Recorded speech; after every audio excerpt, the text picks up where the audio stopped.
الحمد لله الحمد لله رب العالمين والعاقبة للمتقين والصلاة والسلام على رسوله الكريم وعلى كل من تبعهم بإحسان إلى يوم الدين أما بعد فأعوذ بالله من الشيطان الرجيم يا يا بني أقم الصلاة وأمر بالمعروف ونهى عن المنكر واصبر على ما أصابك إن ذلك من عزم الأمور ولا تصعر خدك للناس ولا تمشي في الأرض مرحا إن الله لا يحب كل مختال فخور. وعن أبي ذر رضي الله عنه قال قال رسول الله صلى الله تعالى عليه وسلم لا تحقرن من المعروف شيئا ولو أن تلقى أخاك بوجه طليق. آمنت بالله صدق الله مولانا العظيم وصدق رسوله النبي الكريم ونحن على ذلك من الشاهدين والشاكرين والحمد لله رب العالمين. Brothers and sisters in Islam, Allah Tabarak wa Ta'ala in Surah Luqman, He has given us important etiquettes that we should observe in our community. And these are things that many of us overlook and don't pay attention to.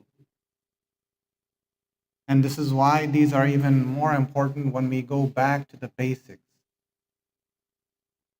the structure upon which our foundation, our faith, our community is built upon.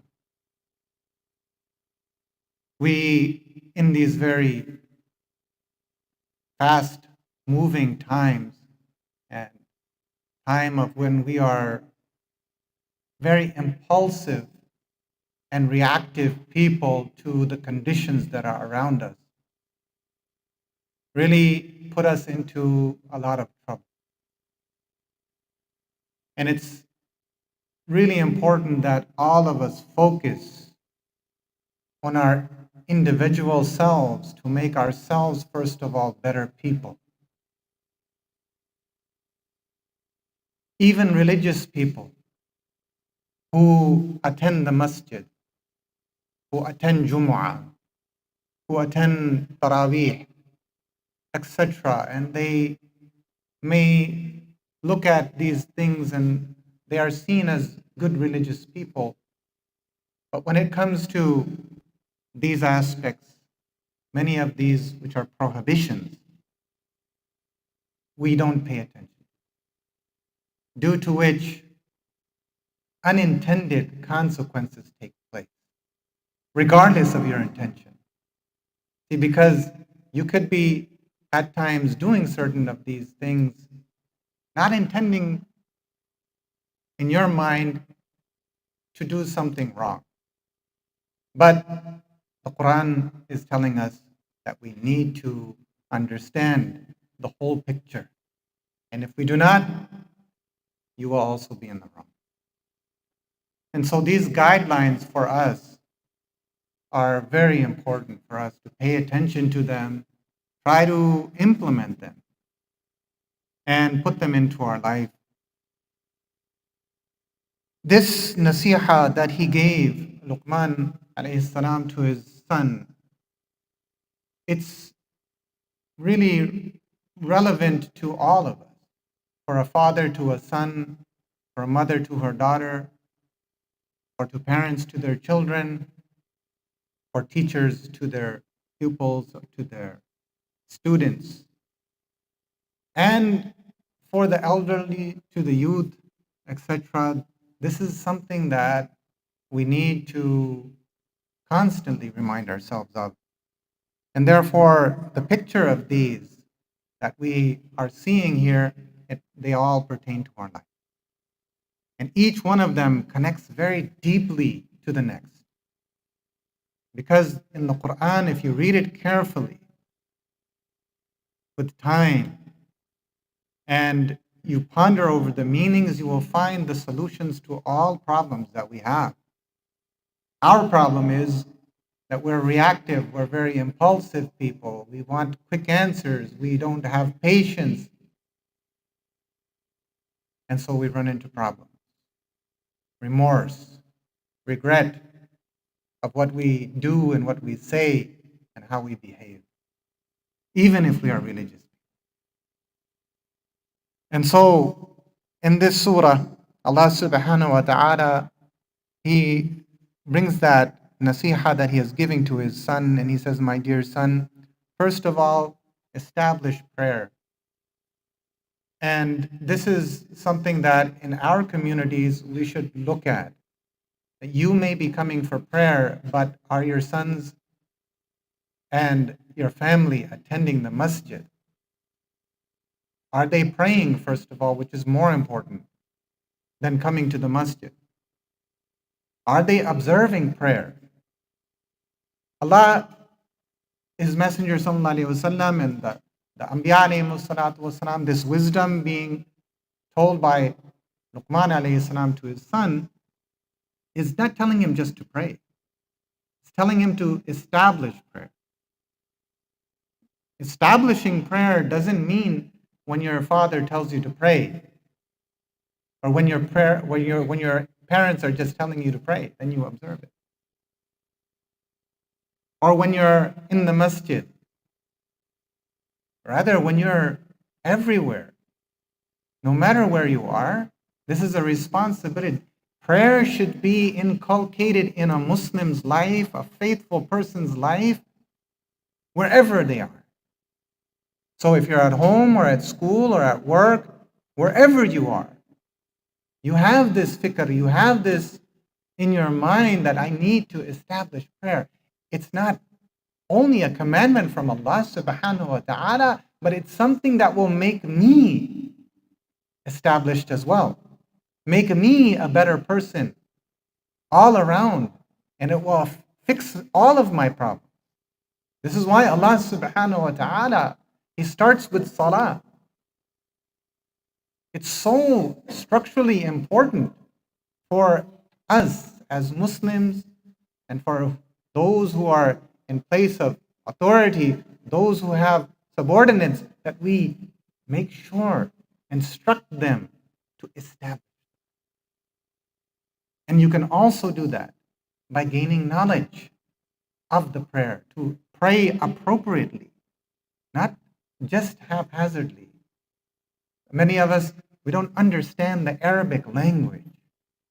So therefore, you need to take time out to learn what you are saying, what you so routinely are doing, to make sure that in order to establish prayer, you have to, first of all, concentrate on all of the aspects of prayer and learn them and implement them. So this was his instruction to his son. And at the same time, he told him, وَانْهَ وَأْمُرْ بِالْمَعْرُوفِ وَانْهَ عَنِ الْمُنْكَرِ, to bid the good and forbid the evil. This is needed in every community. Reminders of good, like we do in our khutbah.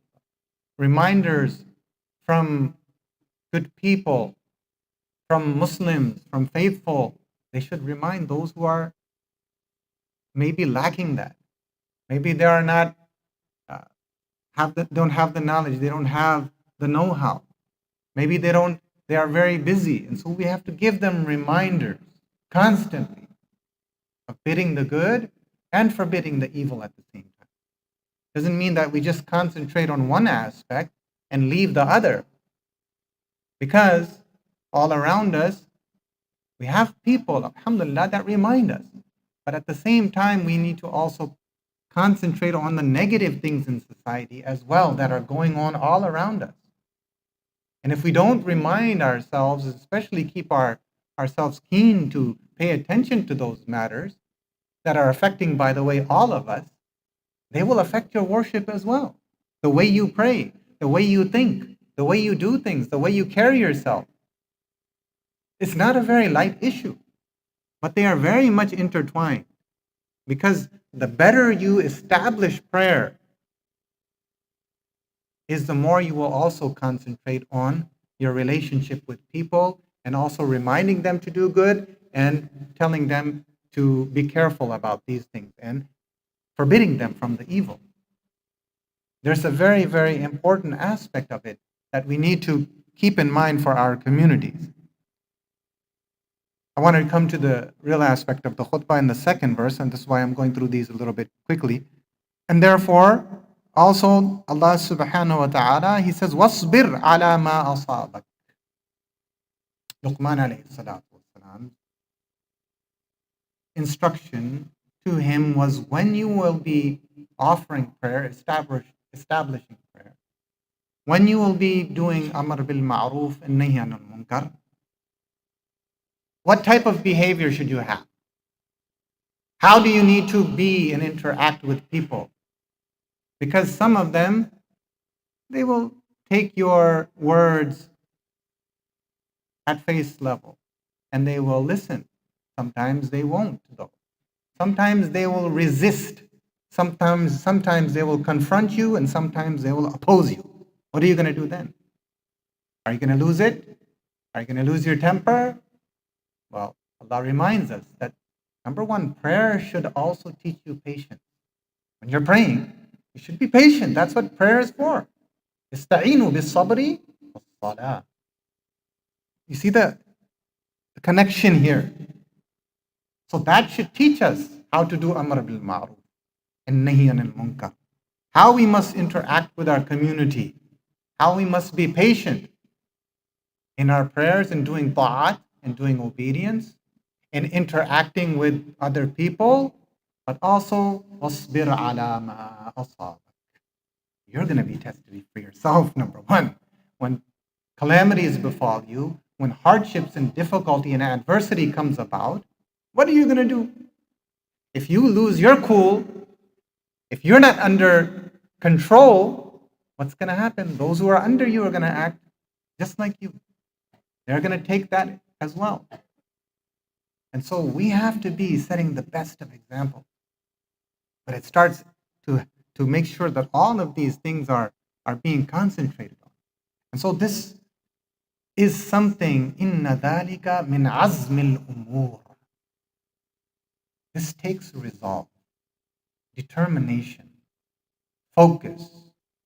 Unfocused people, purposeless people, meaningless people are not successful in life. Muslims have a purpose. Faithful people have a purpose. And these verses are helping us to concentrate on those things that we need to do in order for us to become better people, but also at the same time to make others around us better too. And so it takes great commitment. And the verses coming are indicating to us basically four things that we need to do in order to become a better community, better people, first of all, to become purposeful for ourselves and better people ourselves, starting with us, and then make those people around us better too. So what are those advices that he gave? He said, وَلَا تُصَعِّرْ خَدَّكَ لِلنَّاسِ.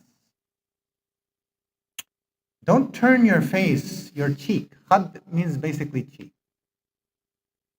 Away from people. Now, from this, Allah subhanahu wa ta'ala, we can observe here in the wording that this is something that is a statement generally speaking. And therefore it applies in that way as well. Allah subhanahu wa ta'ala, for example, did not say here, don't turn your face away from others when you are angry, for example. Don't turn your face away from others out of anger, out of pride or arrogance, for example. Don't turn your face away from others to avoid them, to ignore them. You see? So all of these scenarios, Allah subhanahu wa ta'ala is teaching us something. This is an etiquette that you and me must start implementing in our communities around. that we don't turn our cheek on other people, right? And many of the scholars, they have talked about this, that when we are interacting with other people, if there is a certain situation that a person talks to another, and this is just like his father is telling him that, look, you need to make sure not to be an arrogant person. Oh, son, oh, daughter, when you talk to other people or where other people talk to you, make sure that you do not belittle them. And you make sure that you are giving them the worth that they deserve. Out of arrogance can mean that when you're turning your cheek, that person that you are talking to, he wants to say something to you. She may want to say something to you. Right? But by you turning away from them and acting boastfully, arrogantly, you may not mean that. But this is where it comes into the intention. We're talking about, oh, I didn't mean that. I just don't have time for you right now. Maybe that. Or it may be that if you answer right now, I might not be in a position to answer you right now. Or it may be that I might lose control of myself because if I say something now, I'm going to say something wrong. So let's pick another time to talk about this. Let's not talk right now because you may be angry. So here Allah subhanahu wa ta'ala is telling us, وَلَا تُصَعِّرْ خَدَّكَ لِلنَّاسِ. Don't turn your cheek. In other words, here in this type of situation, if you're going to act arrogantly and boastfully or angrily, then at least do this, that you don't turn your cheek from them, but rather pay attention to what they're saying. Because that person, he will think if you're going to turn away from them arrogantly, that you think they are not deserving of your attention. And they will think that you are basically belittling them, not thinking of anything, that they have no worth. If you're not giving time to your wife, to your children, for example, just give them the silent treatment. Have you heard of that? Sometimes your silent treatment, oh, that's not what I intended. Oh, really? So therefore, if you didn't intend that, then you have to make it clear. لا تصعر خدك للناس. So if you're going to say or not say anything, then you need to actually go to them and tell them, look, this is the situation. And I'd rather remain silent right now, not say anything, than to say something that later on you or me will regret. At least give them that much. And then they will not fear that you are belittling them, putting them down, treating them as haqir, as someone small, like we do in society. Some people are very arrogant, very conceited people, and they don't even talk to you properly. So this is for you. Don't be like that. Your behavior is not correct in this. Allah subhanahu wa ta'ala is telling you, don't do that. And if you are angry or you have some type of problem with that person, then again, address that in a way that, okay, at this time, and this is all the time when we want to try to correct problem, you need to address it. You cannot just put it away and treat it as something insignificant. Because once you do that, then the problems will start appearing more and more. They'll become more and more difficult. And therefore, this advice that he gave to his son, it's a general advice, not just for, and this is not something that, we're talking about just among Muslims, but around all people, linnas. It's to all people. Give them the worth that they deserve, the time they deserve. Don't belittle anyone. even other people, because who knows, we may be able to learn something properly. We may be able to get something, some advice, but, and especially for youth, you know, a lot of times, and this is where the next part of this, وَلَا تَمْشِ فِي الْأَرْضِ مَرَحًا, ties into, is they are very impulsive. Maraha is translated in the Arabic language as impulsive and very conceited. What does that mean? When we talk about farsun maruh, for example, a horse that is very active, nasheed. It's very active to such an extent that it goes to eat over here, over here, over. It's very, when you feed a horse too much, it becomes very jumpy, very active, to the point where it's hard to control. Because you think about it, if your testosterone is up there, and you have these youth, a lot of them who have a lot of it in them, by the way, and they're not able to, direct that in the right place with control and with the right attitude and behavior, etc., what happens? They do things they regret. Similarly, qawsun maruh means when, the arrow leaves the bow in a very beautiful way. It hits its target every time. It works properly, right? And similarly, when you have water pouring out, or aynun mamruh, mimrah, eyes that shed a lot of tears, keeps on flowing, keeps on flowing. Similarly here, maraha, wala tamshi fil ardi maraha. Allah subhanahu wa ta'ala is telling us to not walk on this earth arrogantly. In another place in the Quran, Allah subhanahu wa ta'ala, He also says, وَلَا تَمْشِي فِي الْأَرْضِ مَرَحًا. وَلَا تَمْشِي. There's another verse also in the Quran that tells us about arrogance. Don't walk with arrogance. Right? In Surah Isra. Can't remember the verse at this time. وَلَا تَمْشِي فِي الْأَرْضِ مَرَحًا. Here is telling us that basically, look, don't be arrogant, but another more on target translation here is that do not act impulsively without understanding what you're doing. And this is extremely important because a lot of times when we are talking to other people, it starts by turning your cheek away from them. And then that's where that starts when you walk away boastfully, right? So they're tied in together. And when you do not listen, you do not give them ear to what advice or what they're going to say, what's going to happen then? Problems will take place. And so, if we don't understand that our youth, when we talk to them, or when you are giving advice to your daughters, to your sisters, to your sons,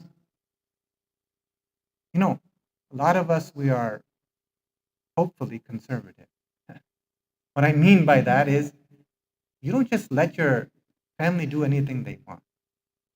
We understand we are Muslims, we are faithful.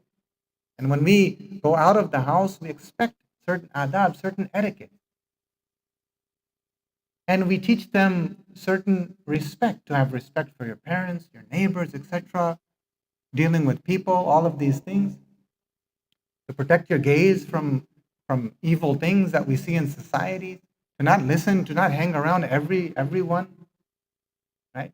And to be careful and live a very, very careful life. But on the other hand, after you've given them all of these teachings, all of this framework to work within the Islamic structure, when they go out, and sometimes you send them out, you send them to these very environments. When they go out and they're confronted with a lot of things that are against Islam, then how are they going to act? How are they going to see all of these things? These environments, they will see, and do things that are not permissible. They will listening to things that are not permissible. They will have relationships with others that are not permissible. But all of this is happening. Why? Because number one, they're not listening properly. They are not listening to the advice. They're turning themselves away. And you know what? How many of the youth talk nowadays? You're going to give them a lecture. Oh, you have another lecture to give me? Okay. Or they'll say, oh, whatever. You heard that one before? Whatever. This is the way they're going to act to you. This is the way they're going to talk to you as parents, as fathers, as mothers. You have to understand this. And so this impulsivity, where is it coming from? This is where it starts from. We don't teach them the etiquettes and morals that they need to know. And so they have to remember that when these adab, these etiquettes, these things that they are being told to do, they should be taught, number one, that all of these things have a purpose. And these verses, I can't go into the other verses, وَقْصِدْ فِي مَشْيِكَ وَغْضُضْ مِنْ صَوْتِكَ. These are another adab, inshallah, maybe in the future we can talk about. But also how to talk moderately, meaning walk with purpose. وَغْضُضْ مِنْ صَوْتِكَ. Don't raise your voices. Don't be harsh when you talk. Lower your voices when you talk. It means, again, talk with purpose. When you talk and walk with purpose, remember, people will listen to you. You don't have to raise your voice. If you have meaning, if you understand and you are sincere, people will come and sit by you and listen. They don't need to say, hey, be quiet, he's talking. You don't need that because your character proves it. That's all you need. We have this many political people nowadays that want to raise their voice, this and that, and make so much noise. Why is it not effective? Because we're losing these etiquettes that really need to be embedded in all of us. And when we give advice, why are people turning away? Why don't they not listen to us? So when it comes to our children and other people, they should understand that they need to give time to listen to these nasihah, to this advice that's being given. They need to stay there and at least have an open mind, an open heart, and see what aspects are being talked about. Not to just, be in that situation of which, oh yeah, this is at home. And then when they're outside, they're doing something totally against it. May Allah subhanahu wa ta'ala give us the understanding of these verses. Many aspects we have not touched upon, but it's important that we try to give these advices. We're not don't point fingers to anyone. Start with yourself, number one. You are the head of the household. You need to get your act together. You need to set a good example for them. When that starts with you, then you will see that this bond, this community that we're trying to fix, inshallah, it will heal itself.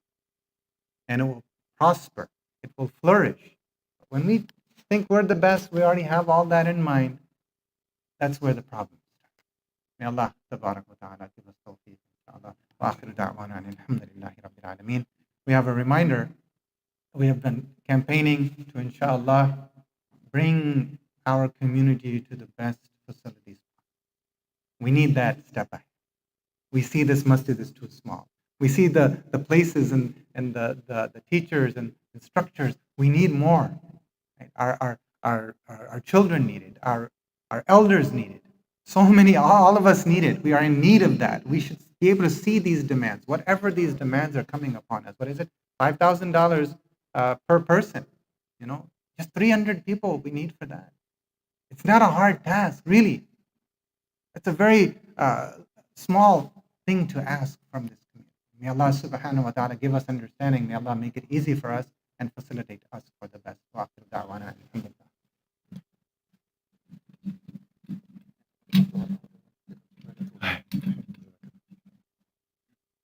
الله أكبر الله أكبر الله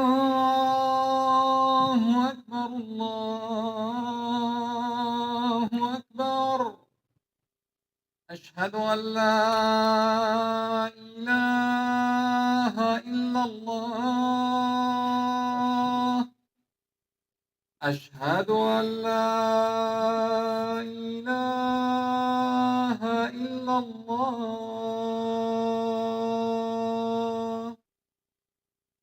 أشهد أن محمدا رسول الله أشهد أن محمدا رسول الله حي على الصلاة حي على الصلاة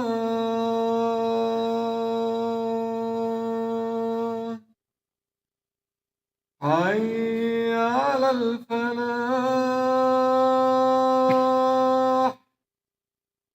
حي على الفلاح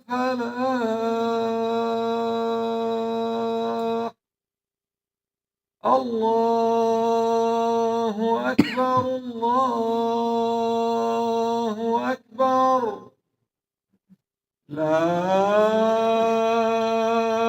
إله إلا الله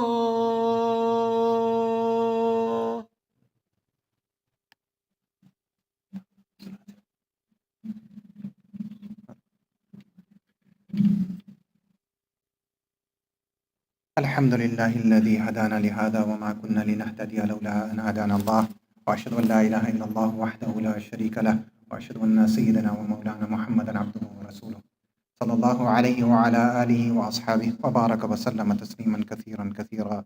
أما بعد، فيا أيها الناس اتقوا الله حق تقاته ولا تموتن إلا وأنتم مسلمون. قال تعالى: يا أيها الذين آمنوا اتقوا الله حق تقاته ولا تموتن إلا وأنتم مسلمون. وقال تعالى: يا أيها الذين آمنوا اتقوا الله وقولوا قولا سديدا يصلح لكم أعمالكم ويغفر لكم ذنوبكم، ومن يطع الله ورسوله فقد فاز فوزا عظيما. وقال تعالى: يا بني أقم الصلاة وأمر بالمعروف وانهى عن المنكر واصبر على ما أصابك إن ذلك من عزم الأمور، ولا تصعر خدك للناس ولا تمشي في الأرض مرحا إن الله لا يحب كل مختال فخور، واقصد في مشيك واغضض من صوتك إن أنكر الأصوات لصوت الحمير. وعن أبي ذر رضي الله عنه قال رسول الله صلى الله عليه وسلم: لا تحقرن من المعروف شيئا ولو أن تلقى أخاك بوجه طليق. بارك الله لنا ولكم في القرآن العظيم، ونفعنا وإياكم بالآيات والذكر الحكيم. أستغفر الله لي ولكم لسائر المسلمين والمسلمات فاستغفروه إنه هو الغفور الرحيم.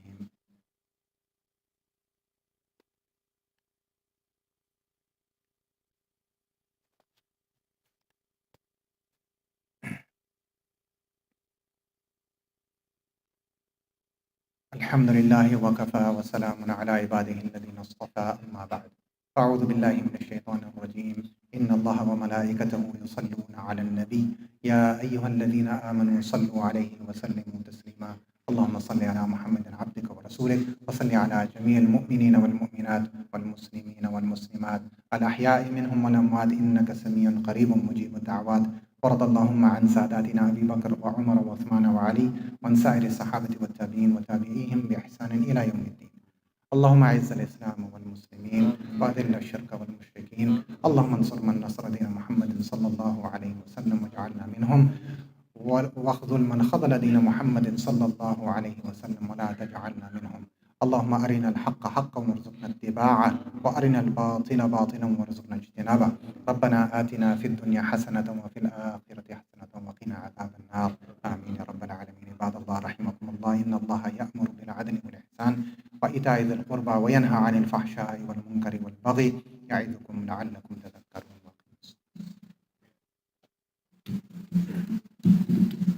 الله أكبر الله أكبر أشهد أن لا إله إلا الله أشهد أن محمدا رسول الله حي على الصلاة حي على الفلاح قد قامت الصلاة قد قامت الصلاة الله أكبر الله أكبر لا إله إلا الله.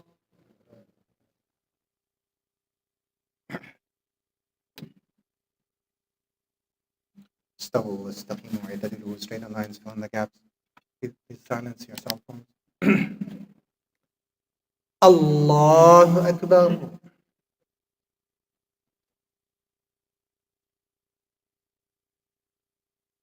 الحمد لله رب العالمين الرحمن الرحيم مالك يوم الدين إياك نعبد وإياك نستعين اهدنا الصراط المستقيم صراط الذين أنعمت عليهم غير المغضوب عليهم ولا الضالين.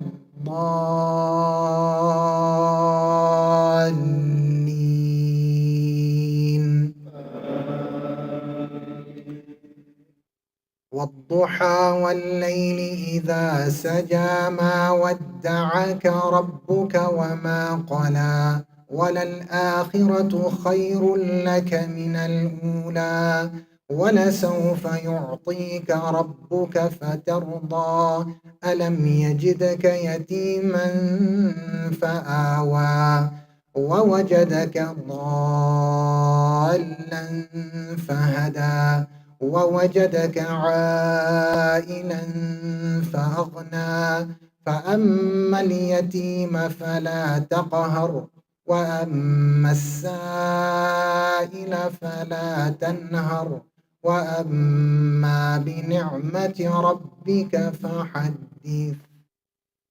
الله أكبر.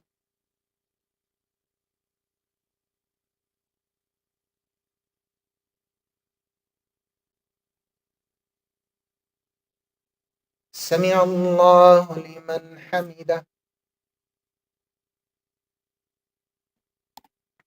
الله أكبر.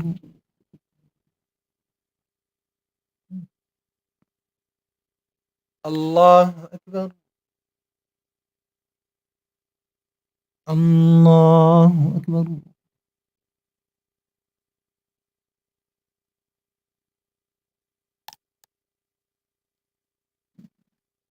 الله أكبر.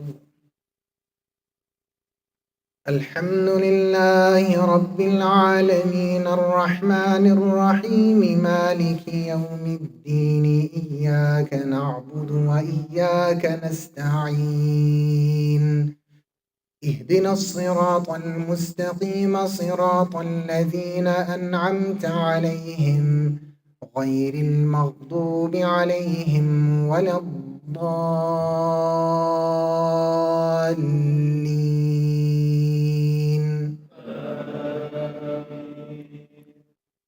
إذا زلزلت الأرض زلزالها وأخرجت الأرض أثقالها وقال الإنسان ما لها يومئذ تحدث أخبارها بأن ربك أوحى لها يومئذ يصدر الناس أشتاتا ليروا أعمالهم فمن يعمل مثقال ذرة خيرا يره ومن يعمل مثقال ذرة شرا يره.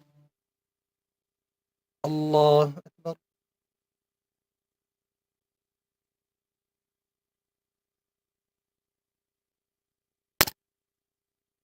سمع الله لمن حمده. الله أكبر.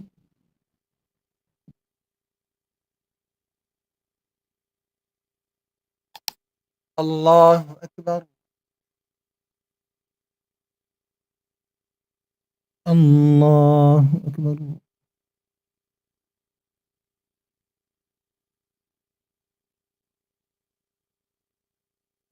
الله أكبر.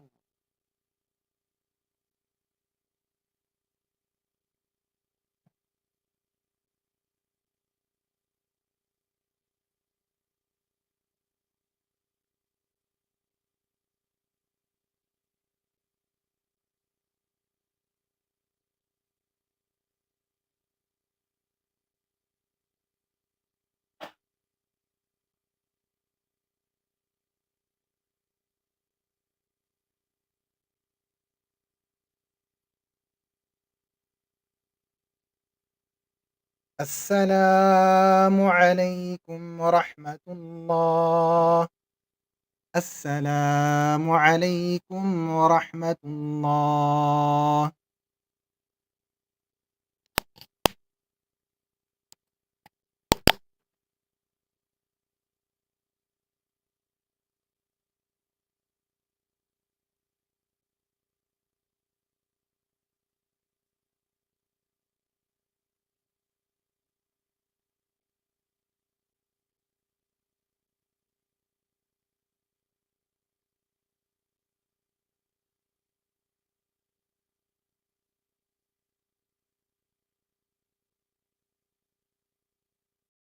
Boys Halka with Iman Manash, Girls Halka with Sister Asma Bhaiyat, Kids Story Time with Sister Huda Javed.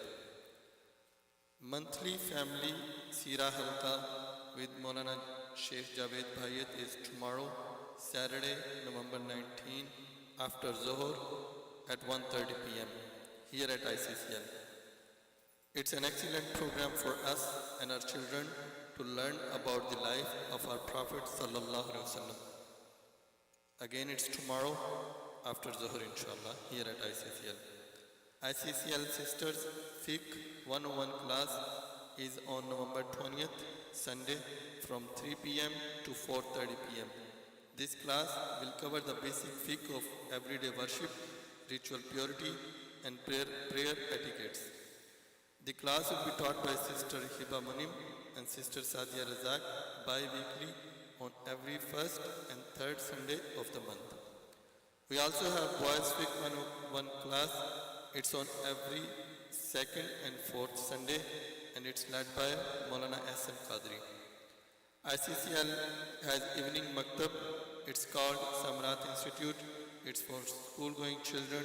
Children will learn Islamic studies, including learning of Quran, Monday through Thursday from 4:30 to 6:30 p.m. See flyer on notice board for more details. Lastly, please don't forget to participate in our campaign to pay off ICCL debt.